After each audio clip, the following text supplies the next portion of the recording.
ಪ್ರಾರಂಭಿಸುವ ಮೊದಲು ಉಂಗುರಗಳನ್ನು ತೆಗೆದುಹಾಕಿ ನಿಮ್ಮ ಕೈಗಳನ್ನು ಸಾಬೂನು ಮತ್ತು ನೀರಿನಿಂದ 1 ನಿಮಿಷ ಚೆನ್ನಾಗಿ ತೊಳೆಯಿರಿ. ಸ್ವಚ್ಛವಾದ ಪೇಪರ್ ಟವಲಿಂದ ನಿಮ್ಮ ಕೈಗಳನ್ನು ಒಣಗಿಸಿ. ಕ್ಯಾಥೆಟರ್ ಸುತ್ತಲಿನ ಪ್ರದೇಶದಿಂದ ಡ್ರೆಸ್ಸಿಂಗ್ ಅನ್ನು ತೆಗೆದುಹಾಕಿ ಮತ್ತು ಅದನ್ನು ಎಸೆಯಿರಿ. ಕ್ಯಾಥೆಟರ್ ಅನ್ನು ಎಳೆಯಬೇಡಿ ಅಥವಾ ಜಗ್ಗಬೇಡಿ.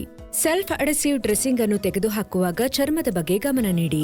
ಒಂದು ಅಂಚನ್ನು ನಿಧಾನವಾಗಿ ಹಿಡಿದುಕೊಂಡು ಸೆಲ್ಫ್ ಅಡೆಸಿವ್ ಡ್ರೆಸ್ಸಿಂಗ್ ಅನ್ನು ಚರ್ಮದಿಂದ ನಿಧಾನವಾಗಿ ತೆಗೆದುಹಾಕಿ. ಡ್ರೆಸ್ಸಿಂಗ್ ತೆಗೆದ ನಂತರ ನಿಮ್ಮ ಕೈಗಳನ್ನು ಸಾಬೂನು ಹಾಗೂ ನೀರಿನಿಂದ ಪೂರ್ತಿಯಾಗಿ 1 ನಿಮಿಷ ತೊಳೆಯಿರಿ. ಮೇಜು ಅಥವಾ ಕೌಂಟರ್ ಮೇಲೆ ನೀವು ಕೆಲಸ ಮಾಡಲು ಸ್ವಚ್ಛವಾದ ಜಾಗವಿದೆಯೇ ಎಂದು ಖಚಿತಪಡಿಸಿಕೊಳ್ಳಿ. ಡ್ರೈನೇಜ್ ಪ್ರೊಸೀಜರ್ ಪ್ರಾರಂಭಿಸುವ ಮೊದಲು ಸಪ್ಲೈಸ್ ಅನ್ನು ಸರಿಯಾಗಿ ಜೋಡಿಸಿ. ಮೊದಲು ಡ್ರೈನೇಜ್ ಕಿಟ್ ಬ್ಯಾಗ್ ಅನ್ನು ತೆರೆಯಿರಿ ಮತ್ತು ಪ್ರೊಸೀಜರ್ ಪ್ಯಾಕ್ ಅನ್ನು ತೆಗೆದುಹಾಕಿ. ನಂತರ ಪ್ರೊಸೀಜರ್ ಪ್ಯಾಕ್ ಅನ್ನು ತೆರೆಯಿರಿ ಮತ್ತು ಸುತ್ತಿದ ನೀಲಿ ಬಂಡಲ್ ಹಾಗೂ ಅಡೆಸಿವ್ ಡ್ರೆಸ್ಸಿಂಗ್ ಅನ್ನು ತೆಗೆದುಹಾಕಿ. ಅಡೆಸಿವ್ ಡ್ರೆಸ್ಸಿಂಗ್ ಅನ್ನು ಪಕ್ಕಕ್ಕಿರಿಸಿ ಮತ್ತು ನೀಲಿ ಬಂಡಲ್ ಅನ್ನು ಫೋಲ್ಡೆಡ್ ಸೈಡ್ ಮೇಲಕ್ಕಿರುವಂತೆ ನಿಮ್ಮ ವರ್ಕ್ ಸ್ಪೇಸ್ ಅಲ್ಲಿ ಇರಿಸಿ. ಬಂಡಲ್ನ ಹೊರ ಅಂಚುಗಳನ್ನು ಎಳೆಯುವ ಮೂಲಕ ಬ್ಲೂ ರ್ಯಾಪಿಂಗ್ ಅನ್ನು ಎಚ್ಚರಿಕೆ ಬಿಡಿಸಿ. ಒಳಗಿನ ವಸ್ತುಗಳು ಸ್ಟೆರೈಲ್ ಆಗಿರುತ್ತವೆ, ಹಾಗಾಗಿ ಅವುಗಳನ್ನು ಮುಟ್ಟಬೇಡಿ.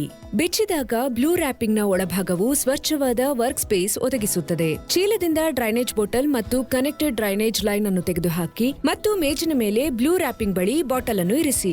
ಡ್ರೈನೇಜ್ ಲೈನ್ ನಿಂದ ಟೇಪ್ ಅನ್ನು ತೆಗೆದುಹಾಕಿ ಮತ್ತು ಕವರ್ಡ್ ಆಕ್ಸೆಸ್ ಸ್ಟ್ರಿಪ್ ಅನ್ನು ಇತರ ವಸ್ತುಗಳ ಬಳಿ ಬ್ಲೂ ರ್ಯಾಪ್ ಮೇಲೆ ಇರಿಸಿ. ಡ್ರೈನೇಜ್ ಲೈನ್ನ ಆಕ್ಸೆಸ್ ಸ್ಟ್ರಿಪ್ ಅನ್ನು ಮುಟ್ಟದೆ ಸ್ಟೆರೈಲ್ ಆಗಿ ಇರಿಸಿ ಮತ್ತು ಇತರ ವಸ್ತುಗಳಿಂದ ದೂರವಿದೆಯೇ ಎಂದು ಖಚಿತಪಡಿಸಿಕೊಳ್ಳಿ. ಆಕ್ಸೆಸ್ ಸ್ಟ್ರಿಪ್ ಬ್ಲೂ ರ್ಯಾಪ್ನ ಮಾತ್ರ ಸ್ಪರ್ಶಿಸಬೇಕು. ಕವರ್ ಆಕ್ಸೆಸ್ ಸ್ಟ್ರಿಪ್ ಇಂದ ಬಿದ್ದಿದ್ದರೆ ನಿಮ್ಮ ಕೈಗಳಿಂದ ಅಥವಾ ಸ್ಟೆರೈಲ್ ಅಲ್ಲದ ಯಾವುದೇ ವಸ್ತುಗಳಿಂದ ಟಿಪ್ ಅನ್ನು ಮುಟ್ಟಬೇಡಿ. ರಿಸ್ಟ್ನಲ್ಲಿ ಮಡಿಸಿದ ಕಫ್ಗಳಿಂದ ಗ್ಲೌಸ್ಗಳನ್ನು ಎತ್ತಿಕೊಂಡು ಅವುಗಳನ್ನು ಎಳೆಯಿರಿ. 2 ಗ್ಲೌಸ್ ಕೈಗಳಿಗೆ ಹೊಂದಿಕೊಳ್ಳುತ್ತವೆ. ಚರ್ಮ ಅಥವಾ ಬಟ್ಟೆಯಂತಹ ನಾನ್ ಸ್ಟೆರೈಲ್ ವಸ್ತುಗಳಿಂದ ನಿಮ್ಮ ಗ್ಲೌಸ್ ಅನ್ನು ದೂರವಿಡಿ. ಫೈನಲಿ 3 ಆಲ್ಕೋಹಾಲ್ ಪ್ಯಾಡ್ಗಳನ್ನು ತೆರೆಯಿರಿ ಮತ್ತು ಅವುಗಳನ್ನು ಬ್ಲೂ ರ್ಯಾಪ್ ಮೇಲೆ ಇರಿಸಿ. ಪ್ಯಾಡ್ಗಳನ್ನು ಅವುಗಳ ಪೌಚಿಂದ ತೆಗೆಯಬೇಡಿ. ಆಲ್ಕೋಹಾಲ್ ಪ್ಯಾಡ್ಗಳು ಫ್ಲೇಮೇಬಲ್, ಹಾಗಾಗಿ ಪ್ಯಾಡ್ಗಳನ್ನು ಓಪನ್ ಫ್ಲೇಮ್ಗೆ ಒಡ್ಡಬೇಡಿ.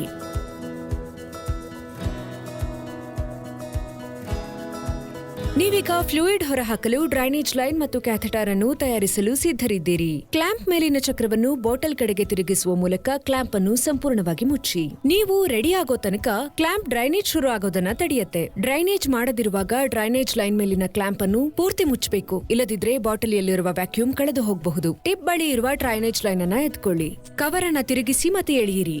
ತೆರೆದ ಟಿಪ್ ಅನ್ನು ಸ್ಟೆರೈಲ್ ಬ್ಲೂ ರ್ಯಾಪಿಂಗ್ ಮೇಲೆ ಹಿಂದಕ್ಕಿರಿಸಿ. ಕ್ಯಾಥೆಟರ್ ಅನ್ನು ಕೊನೆಯಲ್ಲಿ ಹಿಡಿದುಕೊಂಡು ಕ್ಯಾಥೆಟರ್ ತುದಿಯಿಂದ ಮುಚ್ಚಳವನ್ನು ತೆಗೆದುಹಾಕಿ ಮತ್ತು ಅದನ್ನು ಎಸೆಯಿರಿ. ಓಪನಿಂಗ್ ಸುತ್ತಲೂ ಕ್ಲೀನ್ ಮಾಡಲು ಆಲ್ಕೋಹಾಲ್ ಪ್ಯಾಡ್ ಬಳಸಿ, ಆದರೆ ಒಳಭಾಗವನ್ನು ಕ್ಲೀನ್ ಮಾಡಲು ಪ್ರಯತ್ನಿಸಬೇಡಿ. ಕ್ಯಾಥೆಟರ್ನ ಕೊನೆಯಲ್ಲಿ ಡ್ರೈನೇಜ್ ಲೈನ್ನ ಟಿಪ್ ಹೊರತುಪಡಿಸಿ ಬೇರೇನನ್ನೂ ಹಾಕಬೇಡಿ. ಇದು ವ್ಯಾಲ್ವ್ ಅನ್ನು ಡ್ಯಾಮೇಜ್ ಮಾಡಿ ಗಾಳಿ ಹೋಗೋಕೆ ಹಾಗೆ ಫ್ಲೂಯಿಡ್ ಲೀಕ್ ಆಗಕ್ಕೆ ಅವಕಾಶ ಮಾಡುತ್ತೆ. ಕ್ಯಾಥೆಟರ್ ಬಳಿ ಕತ್ತರಿ ಅಥವಾ ಇತರ ಚೂಪಾದ ವಸ್ತುಗಳನ್ನ ಬಳಸಬೇಡಿ. ಕಂಟಾಮಿನೇಷನ್ ತಪ್ಪಿಸಲು ಕ್ಯಾಥೆಟರ್ ತುದಿಯಲ್ಲಿರುವ ಕವಾಟವನ್ನು ಸ್ವಚ್ಛವಾಗಿರಿಸಿ ಹಾಗೂ ಇತರ ವಸ್ತುಗಳಿಂದ ದೂರವಿಡಲು ಯಾವಾಗಲೂ ಮರೆಯಬೇಡಿ. ಕ್ಯಾಥೆಟರ್ ಅನ್ನು ಹಿಡಿಯುವಾಗ ಆಕ್ಸೆಸ್ ಸ್ಟ್ರಿಪ್ ಬಳಿ ಇರುವ ಡ್ರೈನೇಜ್ ಲೈನ್ ಅನ್ನು ಎತ್ತಿಕೊಳ್ಳಿ ಮತ್ತು ಕ್ಯಾಥೆಟರ್ನ ಒಂದು ತುದಿಗೆ ನಿಧಾನವಾಗಿ ಇನ್ನೊಂದು ತುದಿಯನ್ನು ಸೇರಿಸಿ. ಅವು ಸುರಕ್ಷಿತವಾಗಿ ಕನೆಕ್ಟ್ ಆದಾಗ ನೀವು ಸಣ್ಣ ಕ್ಲಿಕ್ ಅನ್ನು ಕೇಳಬಹುದು ಹಾಗೂ ಅನುಭವಿಸಬಹುದು. ಡ್ರೈನ್ ಆಗುವಾಗ ವಾಲ್ ಮತ್ತು ಆಕ್ಸೆಸ್ ಸ್ಟ್ರಿಪ್ ಸುರಕ್ಷಿತವಾಗಿ ಕನೆಕ್ಟ್ ಆಗಿದೆ ಅಂತ ಖಚಿತಪಡಿಸಿಕೊಳ್ಳಿ. ಆಕಸ್ಮಿಕವಾಗಿ ಸಪರೇಟ್ ಆದ್ರೆ ಅವು ಕಂಟಾಮಿನೇಟ್ ಆಗಬಹುದು. ಹಾಗಾದಲ್ಲಿ ಪೊಟೆನ್ಷಿಯಲ್ ಕಂಟಾಮಿನೇಷನ್ ತಪ್ಪಿಸೋಕೆ ವಾಲ್ವ್ ಅನ್ನ ಆಲ್ಕೋಹಾಲ್ ಪ್ಯಾಡ್ ನಿಂದ ಸ್ವಚ್ಛಗೊಳಿಸಿ ಮತ್ತು ಹೊಸ ಡ್ರೈನೇಜ್ ಬಾಟಲ್ ಅನ್ನ ಬಳಸಿ. ಡ್ರೈನೇಜ್ ಲೈನ್ ಅನ್ನು ಎಳೆಯಬೇಡಿ ಅಥವಾ ಜಗ್ಗಬೇಡಿ.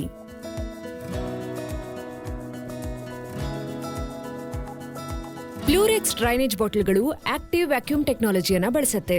ಇದು ಫ್ಲೂಯಿಡ್ ಅನ್ನು ಆಟೋಮ್ಯಾಟಿಕಲಿ ಹೊರಹಾಕಲು ಸಕ್ಷನ್ ಒದಗಿಸುತ್ತದೆ. ನೀವದನ್ನು ಮುರಿಯಲು ರೆಡಿಯಾಗೋ ತನಕ ಡ್ರೈನೇಜ್ ಬಾಟಲಿಯ ಮೇಲಿನ support clip foil vacuum seal ಅನ್ನು ಮೇಂಟೈನ್ ಮಾಡುತ್ತೆ. ವ್ಯಾಕ್ಯೂಮ್ ಸೀಲ್ ಅನ್ನು ತೆರೆಯಲು ಒಂದು ಕೈಯಿಂದ ಬಾಟಲ್ ನ ಸ್ಟಡಿಯಾಗಿಟ್ಟು ಮತ್ತು ಇನ್ನೊಂದು ಕೈಯಿಂದ ಸಪೋರ್ಟ್ ಕ್ಲಿಪ್ ಅನ್ನು ತೆಗೆದುಹಾಕಿ. ಫಾಯಿಲ್ ಸೀಲ್ ಅನ್ನು ಪಂಚರ್ ಮಾಡಲು ಬಿಳಿ ಟಿ ಪ್ಲಂಜರ್ ಅನ್ನು ಹಿಡಿದು ನೇರವಾಗಿ ಕೆಳಕ್ಕೆ ತಳ್ಳಿರಿ. ಡ್ರೈನೇಜ್ ಲೈನ್ ನ ಕ್ಲಾಂಪ್ ಇನ್ನೂ ಮುಚ್ಚಿದೆ ಎಂಬುದನ್ನು ನೆನಪಿಡಿ. ಡ್ರೈನಿಂಗ್ ಅನ್ನು ಪ್ರಾರಂಭಿಸಲು ಬಾಟಲಿಂದ ಚಕ್ರವನ್ನು ತಿರುಗಿಸುವ ಮೂಲಕ ಕ್ಲಾಂಪ್ ಅನ್ನು ನಿಧಾನವಾಗಿ ತೆರೆಯಿರಿ. ಫ್ಲೂಯಿಡ್ ವ್ಯಾಕ್ಯೂಮ್ ಬಾಟಲ್ ಒಳಗೆ ಹರಿಯಲು ಪ್ರಾರಂಭಿಸುತ್ತದೆ. ಕ್ಲಾಂಪ್ ಅನ್ನು ಓಪನ್ ಆರ್ ಕ್ಲೋಸ್ ಮಾಡಲು ನೀವು ಬಯಸಿದಂತೆ ಕ್ಲಾಂಪ್ ಮೇಲೆ ಚಕ್ರವನ್ನು ಚಲಿಸುವ ಮೂಲಕ ಫ್ಲೋ ಅಡ್ಜಸ್ಟ್ ಮಾಡಬಹುದು. ಸಾಮಾನ್ಯವಾಗಿ ಡ್ರೈನೇಜ್ಗೆ ಕೇವಲ 5 ರಿಂದ 15 ನಿಮಿಷಗಳು ಬೇಕಾಗುತ್ತೆ. ಫ್ಲೂಯಿಡ್ ಡ್ರೈನ್ ಮಾಡುವಾಗ ಸ್ವಲ್ಪ ಡಿಸ್ಕಂಫರ್ಟ್ ಅಥವಾ ನೋವು ಅನುಭವಿಸೋದು ಸಹಜ.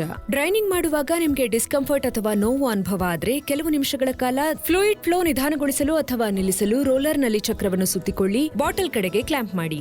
ಇದನ್ನು ಮಾಡಿದ ನಂತರ ನೀವು ಸುಧಾರಿಸದಿದ್ರೆ ಅಥವಾ ನೋವು ತೀವ್ರವಾಗಿದ್ದರೆ ಅಥವಾ ಉಸಿರಾಟದ ತೊಂದರೆ ಹೆಚ್ಚಾದರೆ ನಿಮ್ಮ ವೈದ್ಯರು ಅಥವಾ ನರ್ಸ್ ಅನ್ನು ಸಂಪರ್ಕಿಸಿ. ಅಪರೂಪವಾಗಿದ್ದರೂ ನೋವು ಇನ್ಫೆಕ್ಷನ್ನ ಸೂಚನೆಯಾಗಿರಬಹುದು. ರಕ್ತದ ಹರಿವಿನ ಪ್ರಮಾಣ ಕಡಿಮೆಯಾದಾಗ ಅಥವಾ ನಿಂತಾಗ ಸ್ವಲ್ಪ ಡಿಸ್ಕಂಫರ್ಟ್ ಆಗೋದು ಸಹಜ. ಇದು ನಿಮ್ಮ ಡ್ರೈನೇಜ್ ಕಂಪ್ಲೀಟ್ ಆಗಿದೆ ಅನ್ನೋದರ ಸಂಕೇತ ಆಗಿದೆ. ನೀವು ಡ್ರೈನೇಜ್ ಮುಗಿಸಿದ್ರೆ ಅಥವಾ ಬಾಟಲ್ ತುಂಬಿದ್ರೆ ಡ್ರೈನೇಜ್ ಲೈನ್ ನಲ್ಲಿರುವ ಕ್ಲಾಂಪ್ ಅನ್ನು ಬಾಟಲಿಯ ಕಡೆಗೆ ಉರುಳಿಸುವ ಮೂಲಕ ಸಂಪೂರ್ಣವಾಗಿ ಮುಚ್ಚಿ. ನೀವು 2ನೇ ಬಾಟಲಿಯನ್ನ ಬಳಸಬೇಕಾದ್ರೆ ಡ್ರೈನೇಜ್ ಲೈನ್ ನ ಡಿಸ್ಕನೆಕ್ಟ್ ಮಾಡಿ ಮತ್ತು ಹೊಸ ಬಾಟಲ್ ಕನೆಕ್ಟ್ ಮಾಡೋಕೆ ಸೂಚನೆಗಳನ್ನ ಅನುಸರಿಸಿ. ಬಾಟಲ್ಗಳ ನಡುವಿನ ಕ್ಯಾಥೆಟರ್ ಟಿಪ್ ಅನ್ನು ನೀವು ಕ್ಲೀನ್ ಮಾಡೋ ಅಗತ್ಯ ಇಲ್ಲ. ಒಂದೇ ಸಲಕ್ಕೆ ನಿಮ್ಮ ಎದೆಯಿಂದ 1000 ಮಿಲಿಲೀಟರ್ ಗಿಂತ ಹೆಚ್ಚು ನೀರನ್ನು ಡ್ರೈನ್ ಮಾಡಬೇಡಿ. ಡ್ರೈನೇಜ್ ಕಂಪ್ಲೀಟ್ ಆದ ನಂತರ ಆಕ್ಸಿಸ್ ಟಿಪ್ ಬಳಿ ಡ್ರೈನೇಜ್ ಲೈನ್ ಅನ್ನು ಹಿಡಿದು ಕ್ಯಾಥೆಟರ್ ಅನ್ನು ಟಿಪ್ ಹತ್ರ ಹಿಡಿದು ಕ್ಯಾಥೆಟರ್ ನಿಂದ ಡ್ರೈನೇಜ್ ಬಾಟಲ್ ನ ಡಿಸ್ಕನೆಕ್ಟ್ ಮಾಡಿ. ನಂತರ ಆಕ್ಸಿಸ್ ಟಿಪ್ ನ ಕ್ಯಾಥೆಟರ್ ನಿಂದ ಹೊರತೆಗೆಯಿರಿ. ಹೊಸ ಆಲ್ಕೋಹಾಲ್ ಪ್ಯಾಡ್ ಬಳಸಿ ಕ್ಯಾಥೆಟರ್ ತೆರೆಯುವ ಸ್ಥಳದ ಸುತ್ತಮುತ್ತಲಿನ ಪ್ರದೇಶವನ್ನ ಸ್ವಚ್ಛಗೊಳಿಸಿ ಮತ್ತು ಕ್ಯಾಪ್ ಲಾಕ್ ಆಗುತ್ತಿದ್ದಂತೆ ಸ್ವಲ್ಪ ಕ್ಲಿಕ್ ಆಗುವವರೆಗೆ ಹೊಸ ಕ್ಯಾಪ್ ಅನ್ನು ತಿರುಗಿಸಿ. ಕೊನೆಯ ಆಲ್ಕೋಹಾಲ್ ಪ್ಯಾಡ್ ಬಳಸಿ ಕ್ಯಾಥೆಟರ್ ಸುತ್ತಲಿನ ಚರ್ಮವನ್ನ ಸ್ವಚ್ಛಗೊಳಿಸಿ. ಫೋಮ್ ಪ್ಯಾಡ್ ಅನ್ನ ಕ್ಯಾಥೆಟರ್ ಸುತ್ತಲೂ ಇರಿಸಿ ಕ್ಯಾಥೆಟರ್ ಅನ್ನು ಲೂಪ್ಗಳಲ್ಲಿ ಸುತ್ತಿಕೊಳ್ಳಿ ಮತ್ತು ಅದನ್ನು ಫೋಮ್ ಪ್ಯಾಡ್ ಮೇಲೆ ಹಿಡಿದುಕೊಳ್ಳಿ. ನಂತರ ಗಾಸ್ ಪ್ಯಾಡ್ಸ್ ಅನ್ನ ಕ್ಯಾಥೆಟರ್ ಮೇಲೆ ಇರಿಸಿ. ಸೆಲ್ಫ್ ಅಡೆಸಿವ್ ಡ್ರೆಸ್ಸಿಂಗ್ 3 ಲೇಯರ್ಸ್ ಹೊಂದಿದೆ: printed liner, clear thin dressing, central panel ಹಾಗೂ frame paper backing. Dressing apply ಮಾಡೋ ಮುಂಚೆ ನಿಮ್ಮ ಗ್ಲೌಸ್ ಗಳನ್ನ ತೆಗೆದುಹಾಕಿ. ಸೆಲ್ಫ್ ಅಡೆಸಿವ್ ಡ್ರೆಸ್ಸಿಂಗ್ ಅನ್ನ ಹಿಡಿದುಕೊಳ್ಳಿ ಮತ್ತು ಪ್ರಿಂಟೆಡ್ ಲೈನರ್ ಅನ್ನ ಡ್ರೆಸ್ಸಿಂಗ್ ಇಂದ ತೆಗೆದುಹಾಕಿ. ಅಡೆಸಿವ್ ಮೇಲ್ಮೈಯನ್ನು ಒಡ್ಡಿಕೊಳ್ಳುವ ಹಾಗೆ ಇಡಿ. ಡ್ರೆಸ್ಸಿಂಗ್ ಅನ್ನು ಗಾಸ್ ಪ್ಯಾಡ್ ಗಳ ಮೇಲೆ ಮಧ್ಯದಲ್ಲಿ ಇರಿಸಿ ಮತ್ತು ಕೆಳಗೆ ಒತ್ತಿರಿ. ಹಿಂಭಾಗದಿಂದ ಸೆಂಟ್ರಲ್ ಪ್ಯಾನಲ್ ಅನ್ನು ತೆಗೆದುಹಾಕಿ ಮತ್ತು ಎಸೆಯಿರಿ. ಅಡೆಷನ್ ಅನ್ನು ಖಚಿತಪಡಿಸಿಕೊಳ್ಳಲು ಅಂಚುಗಳನ್ನು ಸ್ಮೂತನ್ ಮಾಡುವಾಗ ಫ್ರೇಮ್ ಅನ್ನು ನಿಧಾನವಾಗಿ ತೆಗೆದುಹಾಕಿ. ಡ್ರೈನೇಜ್ ಟ್ರ್ಯಾಕರ್ ನಲ್ಲಿ ಡ್ರೈನ್ ಮಾಡಿದ ಫ್ಲೂಯಿಡ್ ಪ್ರಮಾಣ ದಾಖಲಿಸಿ.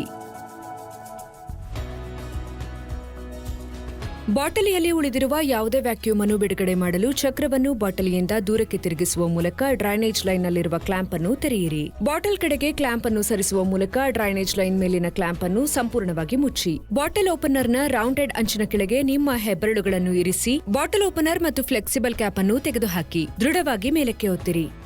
ಫ್ಲೆಕ್ಸಿಬಲ್ ಕ್ಯಾಪ್ ಅನ್ನು ಹಿಸುಕಿ ಬಾಟಲ್ ಓಪನರ್ ಎಳೆಯುವ ಮೂಲಕ ಡ್ರೈನೇಜ್ ಲೈನ್ನಿಂದ ಬಾಟಲ್ ಓಪನರ್ ಅನ್ನು ತೆಗೆದುಹಾಕಿ. ಫಾಯಿಲ್ ಸೀಲ್ನಲ್ಲಿ ಓಪನಿಂಗ್ ಸೈಜ್ ಹೆಚ್ಚಿಸಲು ಬಿಳಿಯ ಟೀ ಪ್ಲಂಜರ್ ಅನ್ನು ಕೆಳಗೆ ತಳ್ಳಿ ವೃತ್ತಾಕಾರವಾಗಿ ಸರಿಸಿ. ಬಾಟಲ್ನ ದ್ರವವನ್ನು ಶೌಚಾಲಯ ಅಥವಾ ಸಿಂಕ್ನಲ್ಲಿ ಚೆಲ್ಲಿ. ನಂತರ ಬಾಟಲ್ ಅನ್ನು ಪ್ಲಾಸ್ಟಿಕ್ ಚೀಲದಲ್ಲಿ ಇರಿಸಿ ಅದನ್ನು ಬಿಗಿಯಾಗಿ ಮುಚ್ಚಿ ಮತ್ತು ತೊಟ್ಟಿಯಲ್ಲಿ ಎಸೆಯಿರಿ.